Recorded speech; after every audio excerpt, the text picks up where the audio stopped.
What is up, my witches? Welcome or welcome back to the Queer Soul Alchemy podcast, where we yap about yoga and Ayurveda, astrology and tarot, sexuality and spirituality, self-expression and queerness, and so much more. I'm your host and favorite queer NB priestexx, Paisley Parvati Devi. What the heck does all that even mean? Who the heck am I, and why should you listen to me? Let's find out together on this episode, all about your host.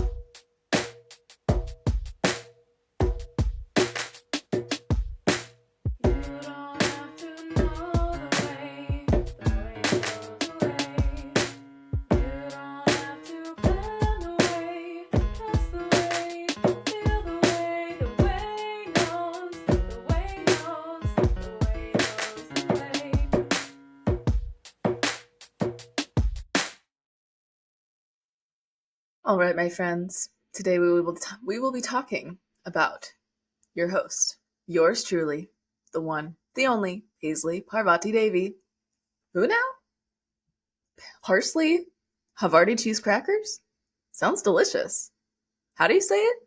Paisley Parvati Devi. Paisley Parvati Devi. Paisley, like the pattern on ties and socks, not like the herb parsley in soup. Although I have been called a tasty snack. And Parvati, like the Hindu goddess of love, fertility, devotion, nurturance, grace, and divine strength. Not Pavarti, like Havarti cheese, although again, I have been accused of looking like a snack. So how do we say it? Paisley Parvati Devi. Is that my real name? No. How did I get this name? I'll tell you. But first, if you have not listened to episode 1 yet, please do. Important information is shared on that episode about this podcast and the format, how it works, how to best use this and get maximum beneficiality from it. So go ahead and check out the first 5 episodes and get all that good free content in your ears, y'all. Why would you not? Get that good, free content up in your ears. So on this episode, I'm going to give you a little bit of an overview of my background and upbringing. I dove into this a little bit in episode 1, but as promised, we're going to go deeper, doing the deep dive in today. And I'll share with you a little bit about my travel experiences, some of my life story, how I got into yoga, queerness, of course. How can we not get into queerness on the Queer Soul Alchemy podcast? I ask ya. And a lot of you guys do ask, probably the number one question that I get is, how long have I been practicing yoga? How did I get into it? Etc. So I'm going to tell you about that today, share about my various teachers that I've had over the years and initiations and training that I've gone through, as well as my goals and my mission for starting this podcast. If we get to the end of the episode and I've touched on anything that you want to hear more about, please let me know. This is really a dialogue between us, right? And I'm happy to make future episodes going into more detail about really anything that you're curious about. So if that's something that you'd like, if anything comes to mind by the end of the episode, feel free to contact me. My email is paisleyparvati@gmail.com. So PAISLEYParvatiDevi@gmail.com. If you want to stay in the loop about all my offers and upcoming events and download my free self-care resource guide, the best place to do that is on my email list. So if you go to my website, there will be a pop-up where you can enter your email and stay in touch with me. Go to youareloved.one. That's www.youareloved.one. And if you want, you can add a /pod to the end of that. So youareloved.one/pod if you want to specifically be taken to the page on my website that is about this podcast. Doesn't matter which page you go to, that pop-up will come up. You can enter your email, and then bam, I'll be in your inbox about once a week or once a month if you prefer, sharing all the updates about this podcast, my other offerings, and life, and good stuff. All right, so let's go to the beginning about me. And you guys do seem to enjoy hearing about me. I try not to talk too much about myself, especially like in my classes or private sessions. It's mostly holding space for y'all. But a lot of the time, people do want to know about me, and that helps them feel more connected. So I'll share. I grew up in Ohio. Canton, Ohio is my hometown. And so I've lived here my whole life, save for about 3.5 years that I spent traveling quite a good deal and was basically living nomadically. So 2017, before I started traveling, is the year that I graduated from college at Kent State University here in Ohio. And I also graduated from my first 200-hour level yoga teacher training. And that was with my first mentor and yoga teacher, Michael Curtis, who is based at the Yoga Place and Yoga Central in Canton. So I was a college kid. I had already been doing yoga for at least like 5 years, but I wasn't super consistent, you know? And I was like, yeah, yoga's cool. I want a hot body. I want a nice butt. And yoga's the only type of exercise that I don't hate. So I decided to get certified. Uh, and my best friend at the time actually asked me to do the certification program under Michael Curtis with her. And I'm very glad that she did, because if she hadn't, I may have never done it. And that friendship very much shaped my life in a lot of ways. So I'm grateful for it. And I was in college at the time and honestly just didn't care much about college. I almost dropped out at least like 2 or 3 times from college. I ended up staying in because my parents really encouraged me, and, social pressure. And at the end of the day, I am happy that I have a college degree. Was it actually necessary for me to do what I'm doing now? I don't think so, but I'm still glad that I have it because I love to learn. However, once I found yoga and the yoga teacher training and really started to dive into that world, I realized pretty quickly that this is what I want to do for like my whole entire life. It's like I had been floating around my whole life up until then. Granted, I was only like 20, 21 by this point, but I had changed my major like 3 times. That's why part of why I was leaning toward dropping out of college. I was thinking about becoming a tattoo artist instead, or just going into retail. I didn't really know what I wanted to do, and I had never had that moment of like, oh, this is it, like it seemed like other people had had. And I remember the specific moment sitting in what must have been the first weekend of yoga teacher training, because I'm pretty sure it was September 20, I guess that would have been 2016, because it was my last year of college as well. And I met my teacher, Swami Shankarananda, who I will share quite a bit about in this episode. And I remember specifically sitting and listening to the Swami talk, and I just had this moment, clear as day. Holy crap, this is it. This is all I ever want to do. I don't care about college. I don't care about other jobs.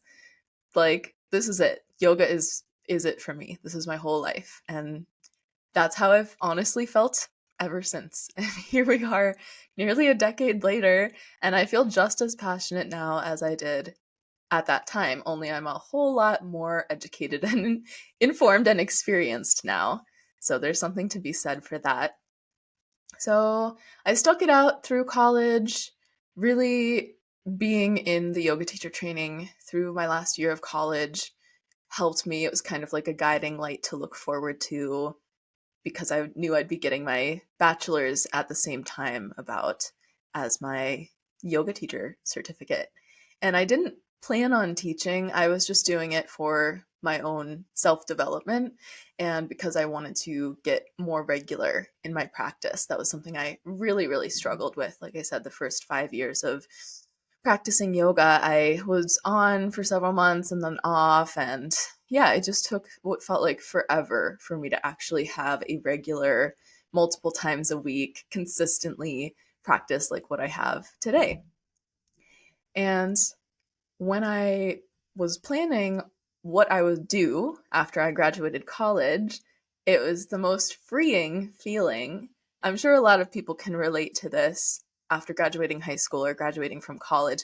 It's like this vast expanse of life just kind of stretching out in front of you. That can be terrifying. Or if you have a temperament more like me, that's extremely freeing and exciting. I feel like a lot of people tend to just look for the next step there, which for so many is getting the corporate job or getting married or buying the house after graduating from college. For me, I didn't want to do any of that. I had a boyfriend at the time. I broke up with him because he wanted to get married and settle down. He was a little bit older than me, so he graduated like a year or two before I did. And I loved him and everything, but that just wasn't what I wanted to do. I really knew that I wanted to travel. I knew that I had to get out of Ohio for a bit and just see what the heck else is out there in the world. And so when I graduated, I had been researching different programs and places where I could go and study yoga and travel at the same time. And so that's really what I ended up doing for the 3 years after I graduated college. So December 2017, all the way through 2020, and then a little bit more in 2021, because my plans got somewhat derailed by the lovely COVID pandemic. So I've traveled now internationally to Jamaica, Guatemala, India, Mexico, Italy, and more. Those are my highlight reels, though. And I've also traveled all around the US domestically and Hawaii as well. Haven't made it to Alaska yet. It's on my list. And throughout that time of traveling, I've spent good chunks of time, like weeks to months, in intentional yoga communities and really intentionally use that time to deepen my personal practice. Like I said, I knew I didn't want to get a corporate job right away. I knew I didn't want to stay in Ohio, but given that vast expanse of like, okay, I did X, Y, and Z. I graduated from high school and then college, and then now what? Like I don't want to just take that next socially prescribed step, but what is it that I am going to be doing? And all I knew was that it was going to be yoga. And I found a program online through the Mount Madonna Center in Santa Cruz, California, where you could go and live in their intentional community and work and do seva, what is known as selfless service in yoga. So, in exchange for my time spent helping chop vegetables and clean the dining hall and clean the dishes and do maintenance around the property, I would get a place to stay, I would get food, and I would get yoga courses with not just any yoga instructors, but the elders of this community who helped to found the community back in the late 1970s and studied directly under the founder of the community, Baba Hari Das, who was a silent monk. He lived to be about 80, 85 or so, and he was silent for the last 50 years of his life. Can you imagine that, you guys? 50 years of silence. And he would communicate primarily by writing. So he would like nod, he would talk. No, he wouldn't talk. He would nod, he would laugh. He like the elders described it. I never actually talked to him myself, but the way the elders described it was kind of like a lot of body language, a lot of hand and face movements, and kind of like grunting noises. That was like the way he communicated, right? So that's what I mean by like he talked. He also carried a little chalkboard around his neck on a string, and if he needed to communicate something specific, he would write it on the chalkboard. And the purpose of that is it would slow down his communication, right? Because I'm sure everybody can relate to a time when you've been talking quickly and just kind of no filter, just saying whatever comes to mind, and ooh, crap, put my foot in my mouth, said something I probably shouldn't have said there, huh? And so the practice of silence obviously protects us from that and conserves our energy, and it forces us to really slow down and get clear, like, what is it that I actually need to communicate here? And anybody who's ever experimented with silence, even for just a couple of days or a day or even just an hour, you realize pretty quickly if you're around other people how much actually is necessary to communicate, and then how much really is not necessary at all to communicate, and how much we're all just kind of like taking up space with the blah, blah, blah. So in yoga, that teacher demonstrated that the main ways that we tend to use our pranic energy or our life force energy, the main ways that those get depleted are through talking and having sex. And of course, he's a monk, so he didn't have sex. And so he conserved his energy more by not talking, and also created less harm and less upset in people's minds, because he then was so mindful with what he did communicate. And he would communicate a lot with his primary students through letters and books. He was actually a very prolific author. So Baba Haridas, or Babaji, if you want to Google it, Mount Madonna Center in Santa Cruz, California, is where I spent the majority of my time. I lived there for a full year, and then I went on to take their advanced level yoga teacher training online. And so that's how I got to my 500 hours of yoga instruction, yoga training that I have today, which is a more advanced level of being certified to teach yoga. However, I certainly consider myself a student first and foremost. So I lived there at the Mount Madonna Center in their intentional community. I worked there and really became a part of everyday life in the community. It was such a beautiful time. I loved it so much, learned so much there. I truly owe a lot to my time at Mount Madonna. Happiest time of my life so far. And I valued getting out of Ohio, I mentioned, because when I was growing up here, and I do live back in Ohio today, I did not have any LGBTQ plus role models. Certainly people that did not look like me. Any lesbian representation that I was aware of was like butch lesbians, you know.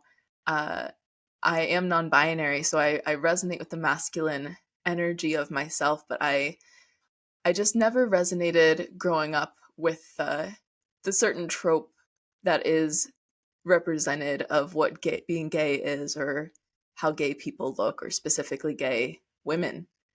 And so I just, because I never had anyone that looked like me or felt like me, that was an example, I just straight up never really thought about it. And it took me so long to actually realize where I am within that community and who it is that I am. And so one of my intentions for starting this podcast is to be my own best role model and be a role model for the queers of tomorrow, people of tomorrow. And honestly, whether you're queer or not, just I want to create a safe space for self-expression for all of us. And I've noticed that by being authentic and expressing myself, it seems to open up a pathway for others to also feel safe and comfortable to express their authentic selves. And I just feel like the world is such a better place when we're all able to come correct with our own truth and our own authenticity and communicate that with each other from a place of love and respect and really deeply see each other. And that's not something that I really experienced growing up. And so I want to give that to the world. I want to specifically give that to the queer and trans youth of the world, but really to anyone that happens to come across this podcast and resonates with me or what it is that I'm sharing here. So, as young as I can remember, I just didn't feel like I fit in. I just felt inherently different. I know that's a common feeling for a lot of kiddos, especially those of us that are like nerdy, neurodivergent, artsy, queer, right? Which I am all of those.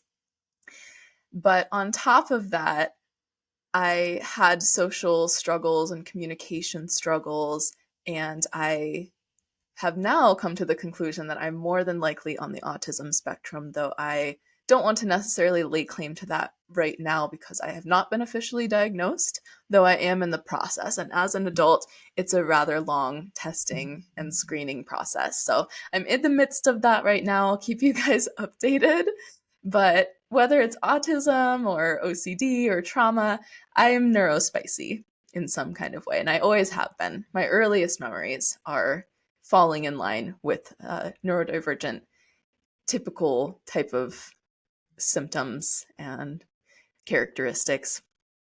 And so, because I never felt like I fit in, that was externally reflected back to me. I've always struggled with friendships and just feeling like my true self would never be accepted. So, the way that I personally coped with that was through a lot of masking, through a lot of hypervigilance, and using my skills of emotional um, intelligence, emotional just being very in tune with the world around me in order to mold myself, be hyper vigilant, like identify what it is that I thought people wanted me to be, and then mold myself to try to be like that and hate myself if I couldn't successfully force myself to be what I thought was expected of me. And obviously that did not go well for my mental health. I expected perfection from myself consciously and constantly, but the idea of perfection is so subjective, right? There's not a objective perfection for a human being that we can just look to and be like, that's how I'm supposed to be. Nor should we, right? Because that concept in itself is just so silly, and yet we all have been imprinted with it. So I expected perfection. I needed to look a certain way, act a certain way, be perceived a certain way. It affected my friendships, relationship with myself.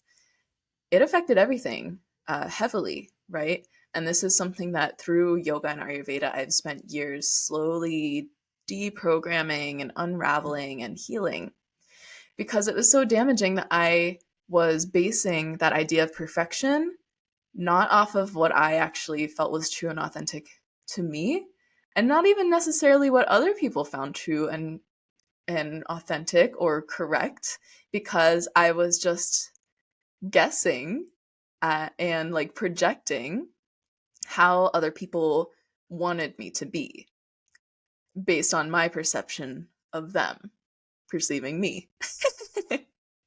So it's really all just ego constructs, right? We could say that from a yoga perspective. And because these mental goalposts that I was setting for myself constantly shifted because they were based on external factors that constantly changed, this led to a lot of depression and anxiety for me for my whole entire life. And so that's really what caused me to lean into yoga and then Ayurveda later on down the line. Ayurveda is yoga's sister science that has more to do with diet and lifestyle and holistic wellness, holistic preventative wellness and healthcare. And that has helped me heal a lot and just become so much more in touch with myself. And unraveling these layers of mental and spiritual conditioning and illusions has allowed me, somewhere along the way of this process, to become that role model that I mentioned that I wanted to be. And I'm still very much in that process, right? It's not something that you do just one time and then it's done. It's something that has to be worked on consistently every day. And that's why mindfulness is a practice, not a one and done. So, as I mentioned today, I have 500 hours of yoga instructor training and then 600 hours of the Ayurvedic health counselor training. So, 600-hour Ayurveda health counselor certified person here. So, altogether, I have 1,100 hours of official formal training, and then who knows however many hours worth of my own personal practice, meditation retreats, my own meditation, all of the classes that I've taught, all of the workshops and retreats and yoga teacher trainings and things like that that I've been a part of.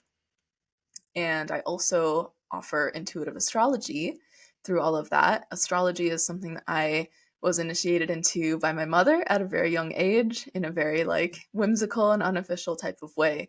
And I immediately latched onto it, being a neurodivergent person who doesn't understand a lot of social things at times.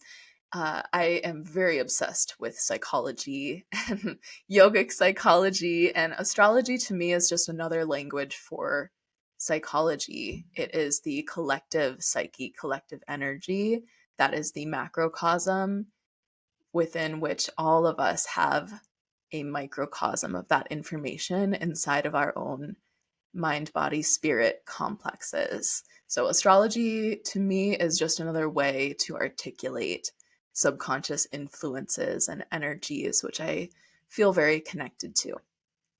So, with all of these gifts and education and skills that I've been developing over the past decade, in 2022, I founded my brand and my business, Queer Soul Alchemy, which is also the sponsor of this Queer Soul Alchemy podcast with me. Okay, so I promised that I would tell you about the story of my name. No, Paisley Parvati Devi is not my legal or birth name. It is, however, my chosen name. And it wasn't necessarily me choosing it. So I kind of see myself at this point as a channel, and just whatever information wants to flow through me is allowed to flow through me. I touched on that in the first episode. When I'm teaching yoga, when I'm giving an astrology reading, the best ones, the moments where the best, most profound content is being delivered, are the times where Paisley, my little self, my ego, steps to the side and allows my body, my voice, my spirit, to be used as a direct channel for the divine. And so with my name, with pronouns and things like that, or really any aspect of my identity, I try to take a detached approach of like, okay, this is who I'm telling you that I feel like I am, but you can call me hey you. You can call me THOT, that thought. No, just kidding. I kid. You can call me whatever the heck you want. If this wasn't a podcast, I'd probably be way more of a potty mouth, because y'all that know me in person know that I'm a big potty mouth. So we'll see if I can keep that under wraps, because I don't want to get censored too much, especially because this is going up on YouTube. Anyway, you can call me whatever you want. I'm not that attached to the name or the form, because I know that I am spirit, just as you are. However, in this current embodiment, the name we're going by is Paisley Parvati Devi. And Paisley was a nickname that my dad gave to me when I was in high school. He just kind of looked at me one day and said, you're such a hippie. You're more like a Paisley than your legal name that I gave you. And I was like, I agree. And I didn't start going by it then. I started going by Paisley when I started traveling. So after I graduated college and all that good stuff. And it was because I was meeting all new people. So I was able to just introduce myself as Paisley, and then it caught on. And by the time I got back to Ohio, everybody in my life then was calling me Paisley. So everybody in Ohio decided to get on board too and call me Paisley. And my teacher that I mentioned, Swami Shankarananda, is a Swami of the Shivananda Yoga Order, one of the largest yoga lineages on earth. They have foundations and locations all across the globe. And so this is the lineage he's been trained and initiated under. And technically, Swami Shankarananda is not his name, as we say in the West, either. That's not his legal name. That's his spiritual given name. So in yoga, the names are given by the teacher to the student. And so Swami Shankarananda is one of my primary teachers. I asked him for a spiritual name, and he initiated me with the name Parvati Devi, which he chose, you could say chose, but really he meditated on it, and the name that came through from the divine was Parvati Devi. So if you are not familiar with Hinduism or any of the Hindu deities, Parvati Devi is the consort of Shiva, or the divine counterpart of very famous Hindu god Shiva, who you've probably at least heard of. And she is known as the Hindu goddess of love, fertility, devotion, nurturance, grace, and divine strength, as I mentioned. So in yoga, we do this because of that thing that happens where you sever your name and it's a separation that happens between that is the name of this form, but it's not who I actually am. Who I actually am is spirit, pure consciousness, pure divinity and love and bliss. That's who I actually am. But that spirit puts on a temporary robe that is this body, right? That's the form. And then we call this body Paisley or Parvati Devi. Okay. So one of the reasons in yoga why we have a chosen name or a spiritual name is to help us sever from that originally given ego identity and identify more with the divine. And it's typically a spiritual name that is also a name of a god or goddess or some other figure within mythology, because now every single time I say my own name or somebody else says my name to me, Parvati Devi, the Hindu goddess of love, fertility, devotion, nurturance, grace, and divine strength, is invoked, right? Every single time I type my name or write my name, somebody speaks my name or I speak my own name, we are invoking that powerful goddess energy into the space with us and bringing her into mind. Every single time I write out or type out my name, I'm bringing that energy and remembrance of the goddess into my mind. And doing that on a very regular basis is something that's so powerful. It helps us to elevate our conscious awareness and embody, or at least strive to embody, those qualities, right? Because we're never going to be perfect. We're humans. We're perfectly imperfect. But on the path of yoga, mindfulness, and spirituality, we are striving to step into our higher selves and our higher awareness by invoking these divine forms. And there are many, many, many names for the divine forms. At the end of the day, it doesn't matter what name you use, because they're all just names and forms that represent the same thing: that bliss, love, eternal consciousness, etc. Okay, so let's ground that a little bit. Yes, I am that spirit. No, I don't overly identify as my name or my form, aka my body. And paradoxically, I also do identify with certain labels, such as being queer and non-binary. My pronouns that I prefer are they and them. And while I enjoy working with all people, I do feel specifically called in this lifetime to work with members of the LGBTQ plus community. And that's because I identify as being part of that community myself. And even though it took me a really long time to fully realize where I stood within that community, I've always felt same-sex attraction. I've always felt part of being queer, or whatever that actually means. I think it's just because I was not really exposed to a lot of people that are like me, and with culture and specifically where I was brought up and how I was brought up, it just didn't occur to me that being gay was actually a thing that could happen. I think a lot of queer people that grew up in the Midwest can probably relate to that. And all I knew was that I just felt different.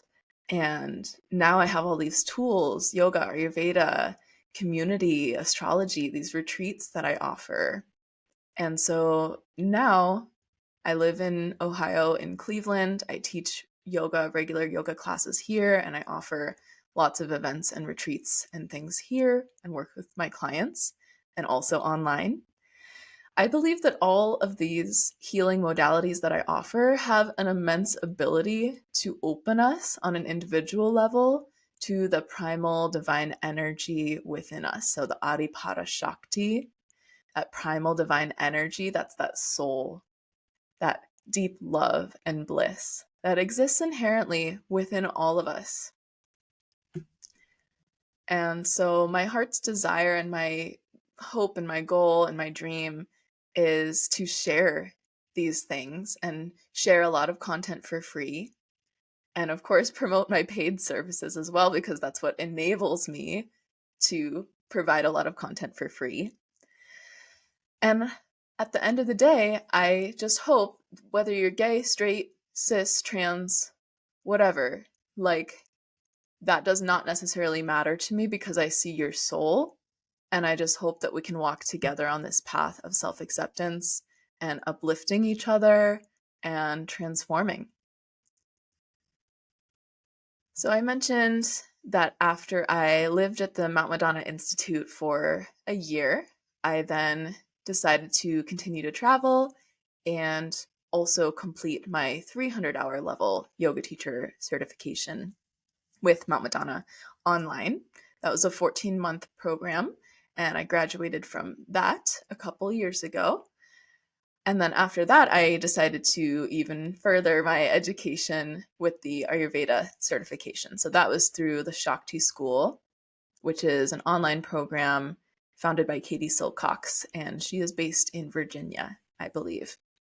And so that was a 2-year online training program with 600 contact hours worth of lectures and curriculum and reading textbooks and all that good stuff. And absolutely, absolutely adored that school and that program. Highly recommend for anyone that's interested in Ayurveda and Tantra as well. So that school, what they teach is specifically feminine form Ayurveda and Tantra, which embraces the feminine in yoga.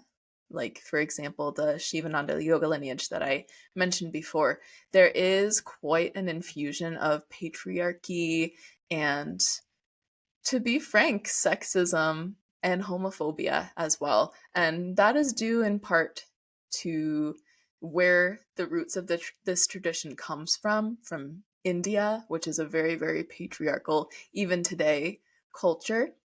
And it's actually such a privilege for us as females or women or just people in general to be able to access this wisdom and practice yoga.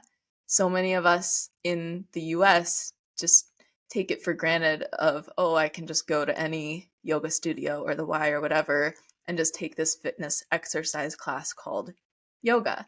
But that is actually so far removed from the roots of yoga, which historically has been mostly practiced by men in India, so men of color, where in the US we see it as this thing that's primarily practiced by skinny white ladies, right? And no shade. I'm obviously can be perceived as a skinny white lady myself. However, I really want to use this platform as a way to stay close to authenticity and the roots of yoga and give credit where credit is due, because that's not something that I see happening consistently and often enough within the yoga and wellness space, at least not where I am currently in Ohio, right? So little tangent there. But yes, since I founded Queer Soul Alchemy in 2022, I've been hosting the retreats locally in Ohio as well as internationally. And right now I'm planning a international yoga retreat to Guatemala in February of 2026. So I'll do a whole episode about that. But there's more information on my website if you're interested in joining for that.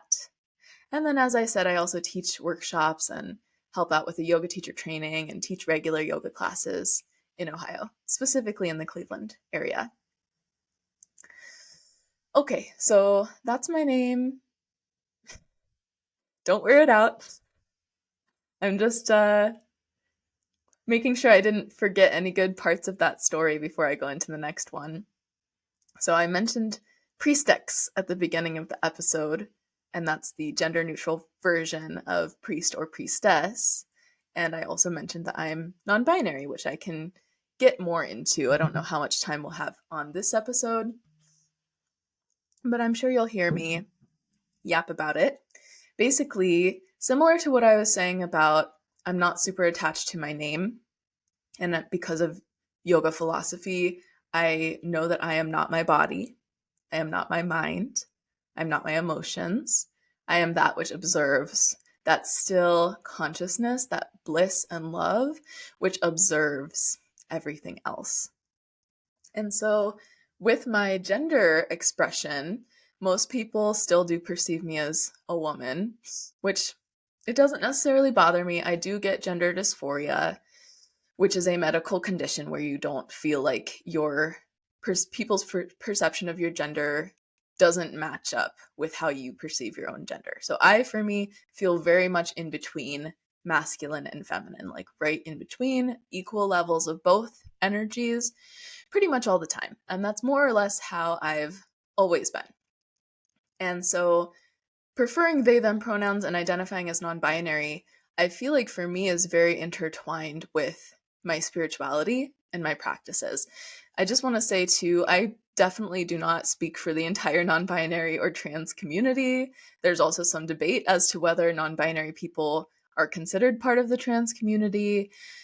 I do consider myself part of that community because I take cross-sex hormones. I take testosterone, low dose right now, and I can update you guys ongoing as to that process. It's something that I started about 6 months ago and just mostly testing it out. So far, I'm really liking it. It's really helping with the gender dysphoria. But given the current political climate and general tension around that subject in our culture, we'll see. I'm just going to say that. We'll see what ends up happening. And I stand in solidarity with all of the queer and trans folks who are really concerned and worried about all of that right now. Anyway, I digress again. So I don't necessarily get upset by being called she. However, I do really identify with they them pronouns because I see myself as genderless or both genders, or not as the body, right? So it doesn't necessarily matter what the body gets called because I'm not the body. That being said, it also feels good to me as a human to have my masculine side of myself validated and affirmed, because that's not the side that most people see. That's the side that I try to express, but it's just still not the side that most people see. Unless somebody gets close to me, then most people that are close with me definitely see what I express in my masculine energy. And so in that vein, I really prefer gender neutral terms to refer to myself. Like instead of king or queen, I would say monarch. I don't see myself as a monarch, but sometimes you say silly things and refer to yourself as that. So instead of yas queen, yas monarch. It's a good gender neutral. And instead of priest or priestess, priestexx. Because while I feel very protective of women and feel called in this lifetime to serve women and serve the goddess and the divine feminine in general, I myself don't identify as that. Little convoluted, and I know some of you maybe still won't understand, but I know others of you want to understand and are curious, and yeah, specifically with being non-binary, it's something that is a little elusive or a little hard to describe unless you're actually experiencing it, but maybe that will help some of you kind of resonate more with it so that you can then be able to interact with other people in your life who may identify that way. So always encourage asking people their pronouns, even if you think you would know or think you could assume what they are. It's a very nice practice to be considerate and ask people their pronouns. All right. So when I started becoming initiated into the priestess arts, I was still identifying as a woman and spent a lot of time in goddess groups, goddess circles, moon circles, things like that. I eventually went to the Goddess Temple of Ashland, Oregon, where I was initiated into the priestess arts in a more formal way by one of my other teachers, Lady Grail Corsini. And I also met a different teacher, Laura Carmody, through the Goddess Temple of Ashland. Absolutely wonderful, wonderful mentors. Just appreciate them so, so much. And through all of my deep studies with yoga and Ayurveda, which were very mind expanding, don't get me wrong, I have never felt the raw freedom and just true depth of yes, like animalistic, primal. This is so true and raw. Like I just feel it. I've never felt that with yoga and Ayurveda the way that I have felt it with priestessing and priestexx initiations, the priestess arts, they're called. What is that? A lot of people haven't even heard of it. So, okay, it's similar to like any kind of priest or priestess in Hinduism. They have Hindu priests and people that attend to the temples. Every different religion will have something like that. Of course, Christianity, Catholicism also has priests, not so much priestesses, unfortunately. But basically, this is any person that is connected with the divine and holds space for others and holds ceremonies and rituals, right? So a shaman could be considered a priestess. A rabbi could be considered a priestess. And a witch could be considered a priestess. For me, I resonate most with the term witch. And I did mention in the first episode that we're going to be talking about some stuff that might be triggering for some folks. So hang on to your hats. I know just that simple word witch can bring up a lot, right? There's like a lot of social baggage connected with that. And so I just want to encourage you to sit with whatever these types of words bring up for you. And we're going to have time to dive more into the history and the erasure of pagan constructs and spirituality and shamanic indigenous spirituality and tradition. Like all of that has been erased. There was a time where women were just as powerful as men within the spiritual sphere. Even indigenous Americans before the European settlers came over, before Christopher Columbus, right? Those indigenous Native Americans, men and women held equal power and authority. And spiritually speaking and politically speaking, both were honored. Both were seen as a very important part of the whole, a way to honor nature. And many indigenous cultures and other cultures around the world also identify gender variability or people that are not gender conforming. And they'll have like different names for those groups of people, right? And in some indigenous groups, that is known as two-spirit. I don't lay claim to the phrase two-spirit because I'm not indigenous to America, to the US myself. However, I do lay claim to paganism and priestessing or priestexx because that is indigenous to Europe. And one thing that we could do a whole episode on, so let me know if you guys want me to talk about this, is the way that paganism was appropriated. So we talk a lot about and we hear a lot about cultural appropriation. And a lot of times when you hear about it, it's white people attacking other white people and putting each other down for appropriating the cultures of people of color. And that's something that's very near and dear to my heart. I have a lot of thoughts about that. So yeah, we'll probably end up doing a whole episode on it at some point. But because we have been, as white people, and I hope not everybody listening to this is white, but I'll speak for, myself as a white person, because I have been cut off from that culture, from those indigenous roots, which do exist if you go back far enough, right? They've just been erased by decades and decades of colonialism, capitalism, the Christian and Catholic Church.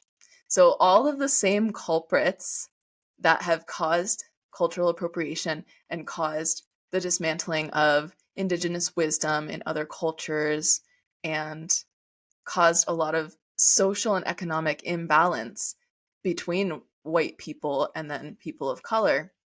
All of those same authorities also separated, or maybe not authorities, but I'll say systems of power, right? All of those have actually been used to estrange Caucasian people, white people, from our own indigenous roots as well. So it actually, like, we did it to ourselves first, and then we did it to everyone else. And why? In the name of money and power, mostly, right? Let's take a breath on that. So that's not to diminish or make excuses for anyone's pain or anyone's experience. This is just to explain why I use the term priestess and pagan, because in conjunction with yoga and Ayurveda and all these other types of spirituality that I have spent a lot of time really educating myself with, paganism is the one that, to me, kind of encapsulates everything else, because yoga is living in union with the external world and not seeing separation between our own individual selves, this robe that I put on that I call paisley, and other people. Ayurveda is living in harmony and in alignment with nature, with the cycles of the earth, the sun, the moon, the seasons, right?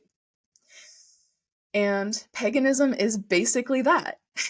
Paganism is going back to the roots of our natural world around us. Again, the sun, the moon, the stars, the earth, the plants, living in alignment, the animals, like learning from nature.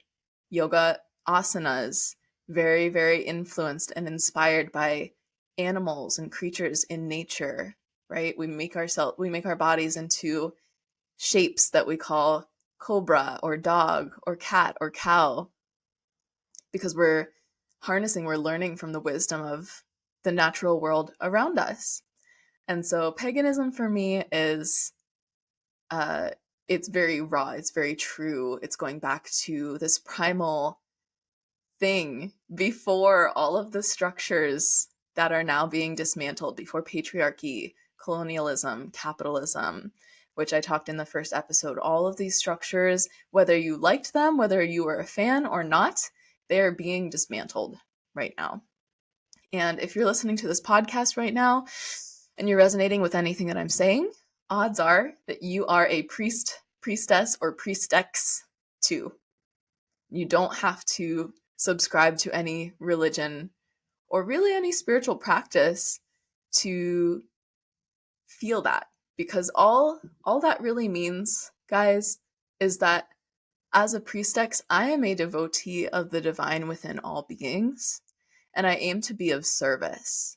And if you don't resonate with the word divine, you can replace that with love, you can replace that with nature, with the universe, higher self, anything that does resonate for you, okay? So if you're listening to this right now, you are that. If you're resonating with what I'm saying, you are that, a devotee of that within all beings. And as that, for me, I aim to be of service by offering ritual, practical, and energetic support for my people, for whoever ends up coming to me in need, in order to help ease transitions, grief processes, letting go through the major gates of our lives, such as birth, death, childbirth, marriage, divorce, even moving houses, all of these transitions that we have, menopause, menarche, or the onset of menses.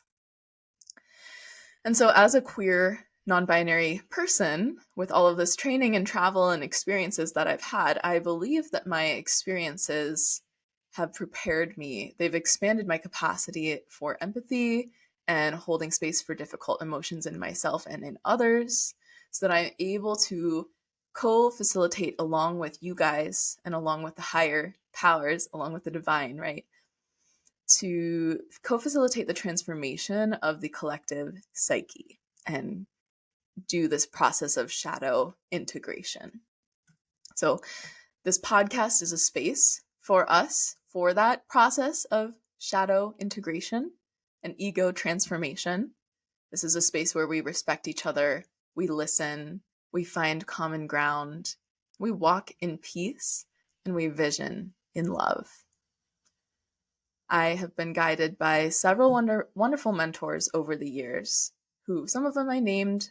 There are many, so I haven't named all of them.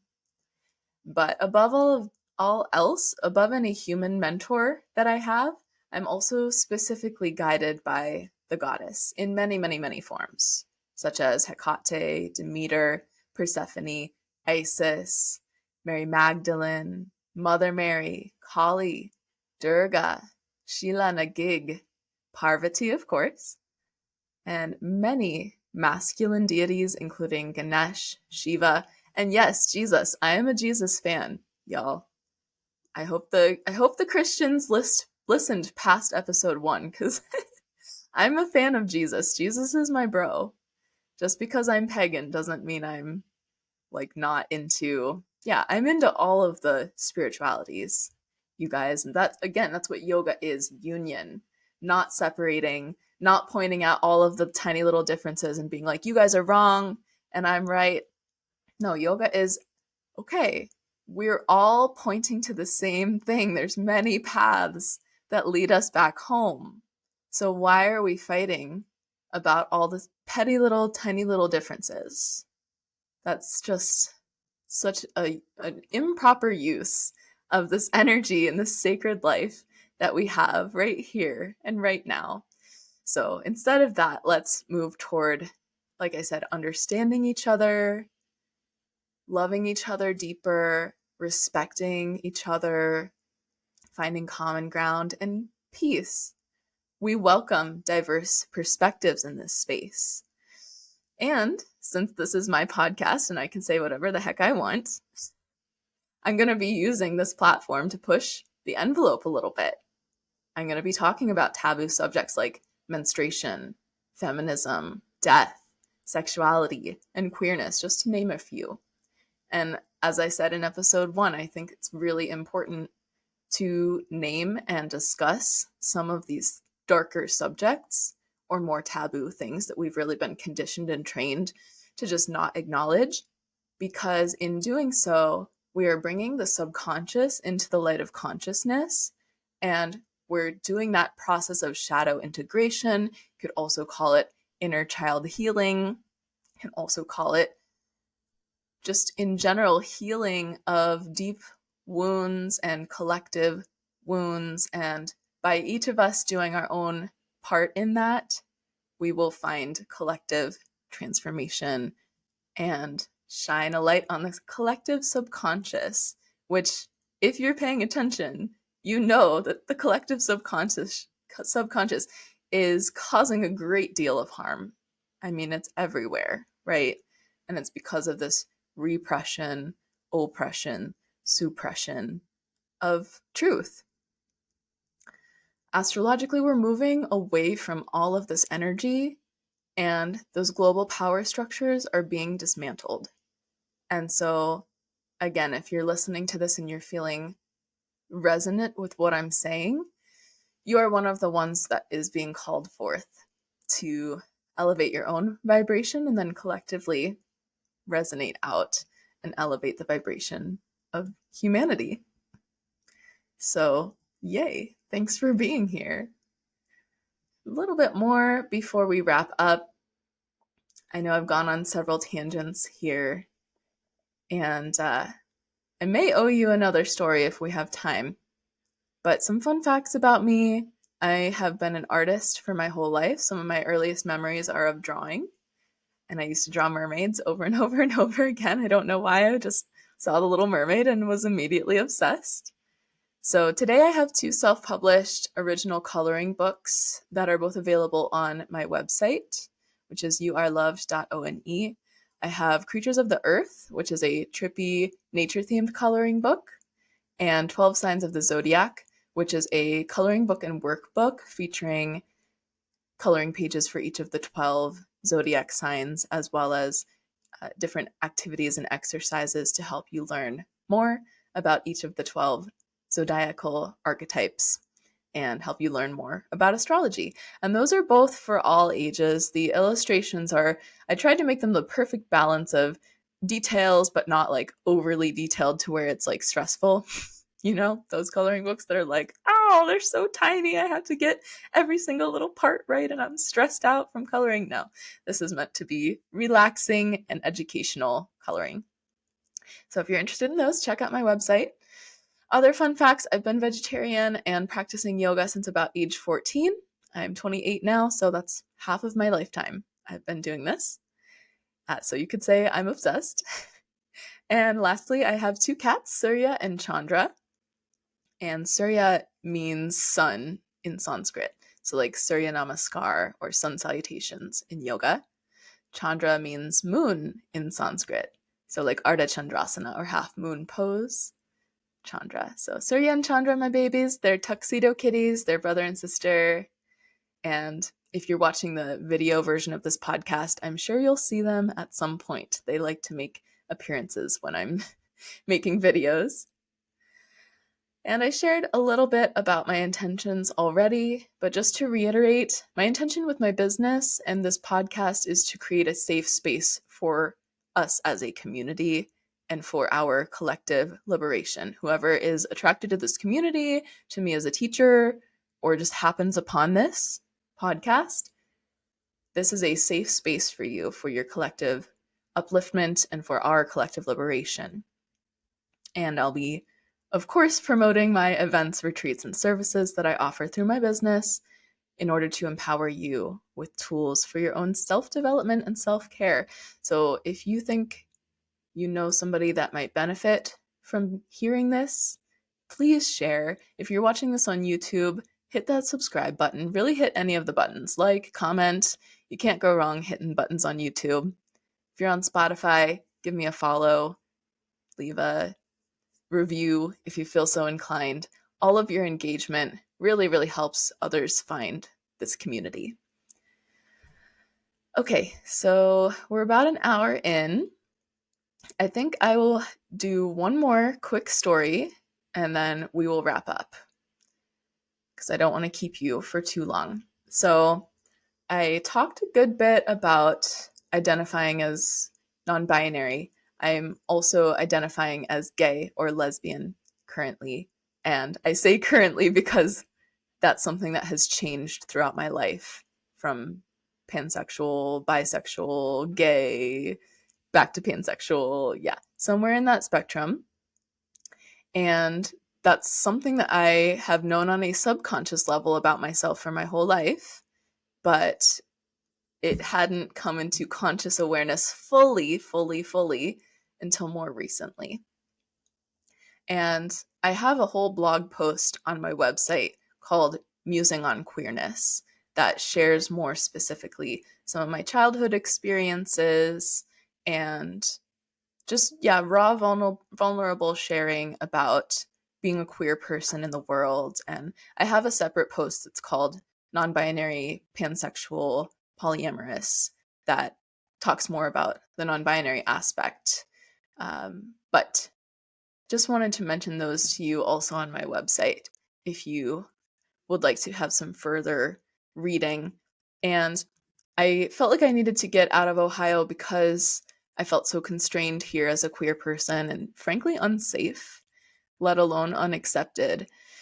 So it wasn't until I started traveling that I really started to accept myself more. And it's even since I came back to Ohio in like 2021, 2022. 2022 is when I officially started living here again.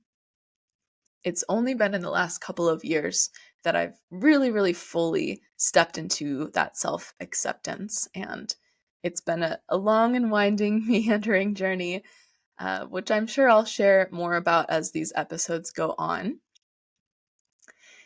And I've already shared a bit about my teachers and my training. So the last story that I want to share with you guys is a synchronicity from who I consider my primary teacher, which is Swami Shankarananda. So I have about equal male and female teachers, actually probably a little bit more female teachers, but being a non-binary person, I really, really appreciate having multiple perspectives in my education. So the perspective of a male teacher is just naturally going to be different than the perspective of a female teacher. And I really, really enjoy the way that every single one of my teachers embodies their practice and their yogic lifestyle. But nobody has quite opened my mind and helped some of these concepts really sink in the way that my teacher Swami Shankarananda does. And I personally feel that this is not my first lifetime being a student of his, or it's possible that in past lifetimes we were students together or something. And the reason that I feel that way is all of these synchronicities that have happened with him. So he is probably in his 70s. He's never told me his birthday or anything, so I don't actually know. He doesn't really talk about himself or his time prior to being a Swami all that much, because part of taking the vows of renunciation that one takes to become a Swami is vowing that I'm not going to go by my legal name anymore. I'm not going to really participate with having family or marriage or kids or owning things, really. Like, he has a house, but he doesn't own the house. It's owned by God in his eyes, by the divine, and by his organization that is called Divine Grace Yoga Ashram. So the Swami, I do hope that you will do some research on him as well. He has YouTube, Facebook, and a website, which is divinegraceyoga.org. And his story was that he was a very successful capitalist, a CEO, a jet setter around the world, straight white man, and most of his life he was just doing the socially prescribed thing of financial success and chasing after women and having cool cars and all that fun, earthly, worldly stuff. But he was never happy. You know, they say you can't buy happiness. And that's absolutely true in his case, because his soul yearned for spiritual depth and spiritual truth.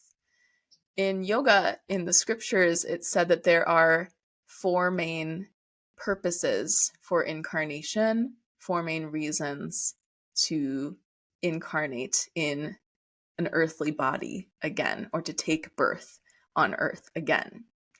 And those reasons are wealth, accumulating wealth, and like worldly success, pleasure, or just simply experience. And then there's service or duty. And finally, there's liberation or freedom. So the way I've heard the Swami talk about his life and his experiences, it sounds like he definitely came into this lifetime originally with that first intention of wealth and worldly success. And he achieved that, but he realized that it didn't make him happy. And that's kind of part of that process, right? We get our worldly success, we get our worldly pleasure, and we do our duty, living up to our divine plan, whatever we're meant to do, right? Our dharma. And then the final step after all of that, or a result of that process, is moksha, freedom, or liberation. Liberation from attachment to any of that other stuff. You no longer crave for the material or financial success. You no longer crave for the sense objects, because you're completely free from all of it. And that's what moksha is. So I believe that he came into this lifetime fulfilling that first purpose of material progress, material success. And so he was able to graduate to moksha in this lifetime. And of course, I'm not an authority on who is enlightened, but I will say that I have met a lot of spiritual people, teachers, I'm doing air quotes, quote spiritual, and thought leaders and, wellness industry people. And Swami Shankarananda is the only actual living human that I've ever met in person that I feel like might be enlightened or close to being enlightened. Like, if I were to meet somebody that's actually enlightened, the Swami is how I would imagine that person is. So that's what I'll say.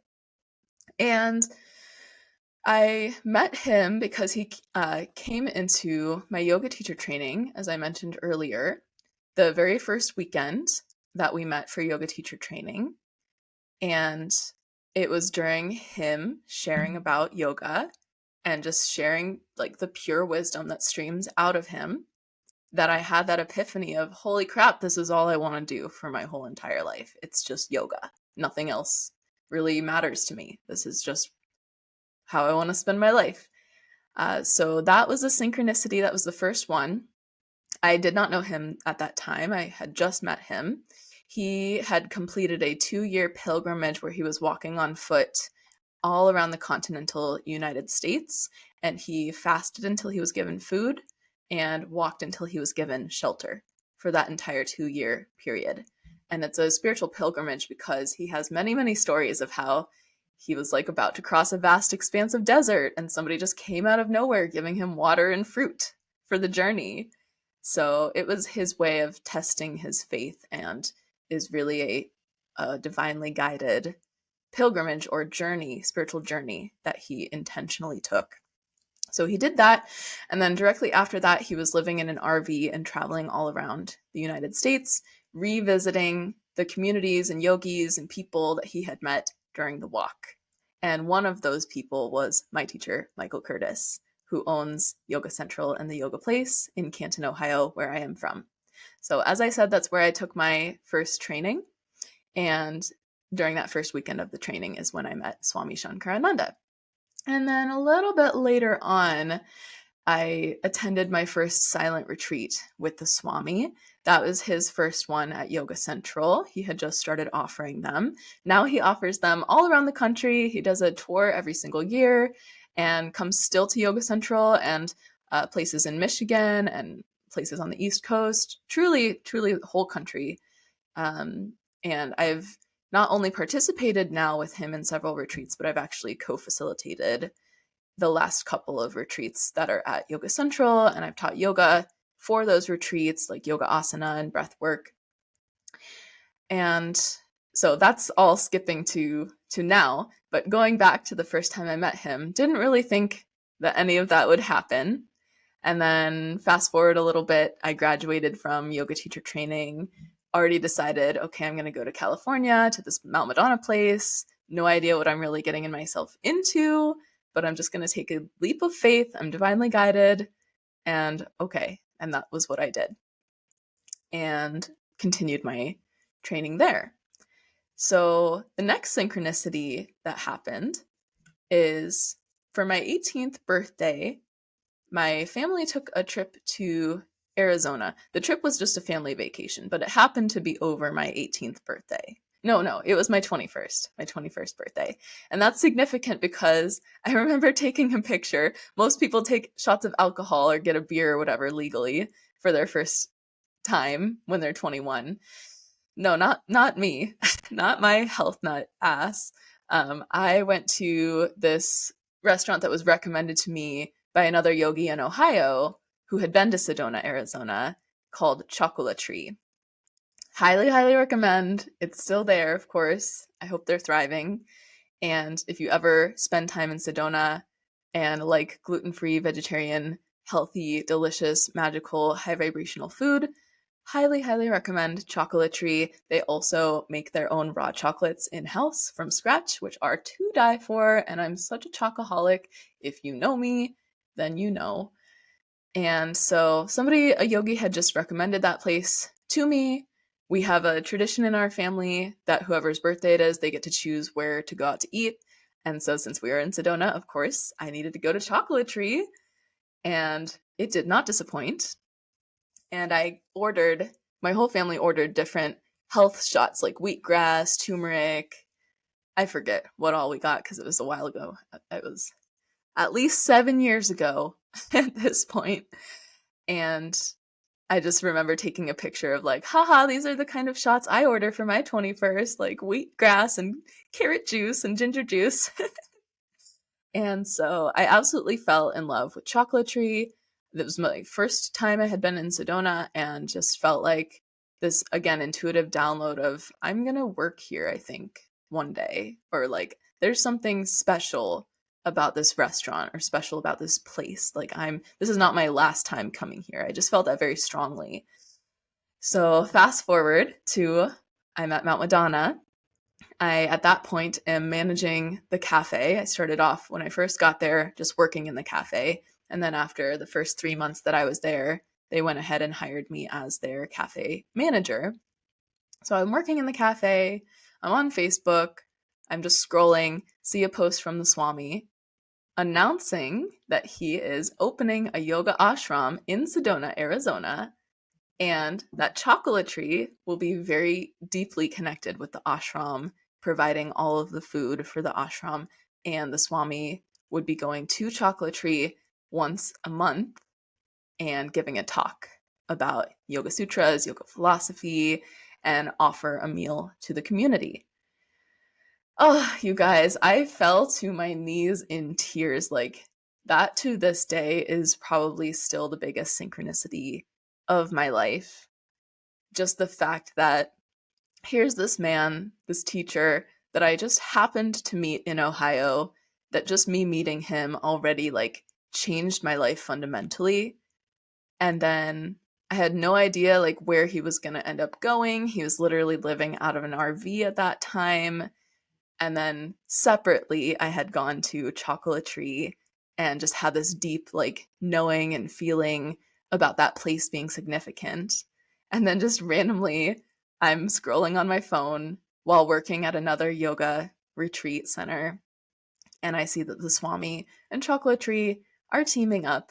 And Sedona at that time was maybe like an 8 or 12-hour drive from Santa Cruz. I mean, it still would be that length of drive. I just can't remember how long. And so I drove then. I took a break from my work at Mount Madonna and I drove by myself in my crappy double hand-me-down Honda Accord from like 2005, I think. It was pretty old, 2002 or something, that already had almost 200,000 miles on it. And I drove by myself through that entire desert, like I think I took the 5, and I would have taken the 1 coming back through California for the scenic route.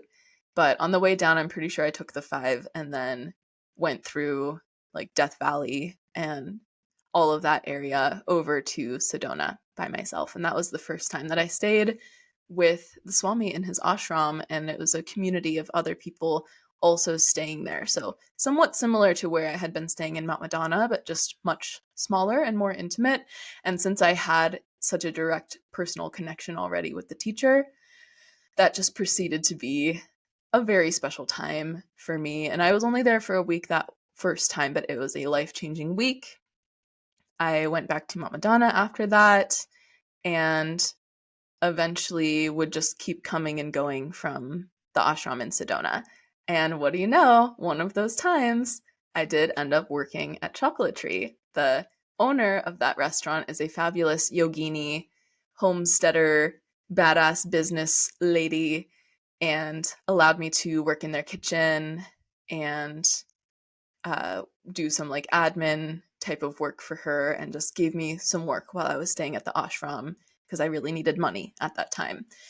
So that download and that intuition came true. The synchronicities with the Swami kept aligning.